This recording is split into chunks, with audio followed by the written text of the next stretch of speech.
Do not say that Shania Banton sent you, because I didn't. Hello, my name is Shania Banton, and I have been a filmmaker for the past 11 years.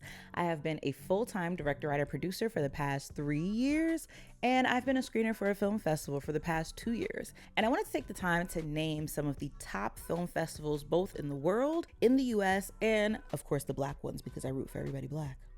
I want to caveat this video by saying I am not giving any personal recommendation to apply to any of these film festivals.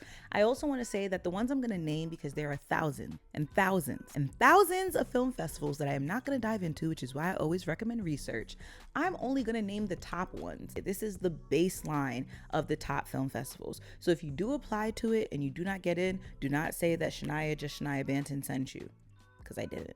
Starting with the top film festivals in the world. This is not in any particular order. So the first one I could think of is, of course, Cannes Film Festival. This is in Cannes, France, which is in the south of France. Please do your research on which film festival is the correct Cannes Film Festival. There are multiple different film festivals in Cannes, France. I am not going to name any, but some of them are scams, like I mentioned in my last video. But the Cannes Film Festival is the one that you always see all of the amazing filmmakers that we all come to know today screen their films at before it goes into its worldwide distribution. Spike Lee screens there, Steven Spielberg screened there, I believe Ryan Coogler screened there. That's where all the A-list talent kind of shows up on their boat. That is Cannes Film Festival. When applying to this one, please keep that in mind, especially if you have an indie film. And that's not to say that your indie film does not qualify. I'm just saying it is very tough to get into because you are going up against the Spike Lees, the Steven Spielbergs, the Ryan Cooglers of the world. Okay?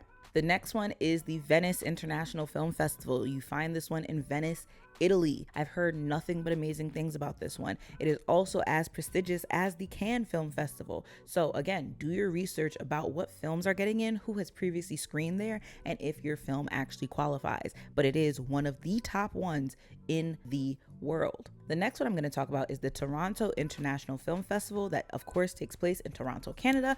I have not personally been to this one. However, I do know a lot of filmmaker friends who have gotten in and has said that their experience is absolutely amazing. Honestly, there are certain film festivals, especially the top ones that I'm going to name, that whether or not you get in or whether or not you attend with or without a film that's actually screening in this festival, I still believe if you play your cards right when attending certain film festivals, that you may or may not leave with something more than what you came with. I'm ultimately saying that if you attend any of these top film festivals that I'm naming, go there with a plan. Go there with the intention to network. Don't go there to be shy and stay in your hotel room. Go there with the intention to, I'm going to go to these events and step into these rooms and say hi to people that I do not know, because you never know. You may meet a producer, you may meet a studio executive, you may meet somebody, but these are networking opportunities, so it's really important.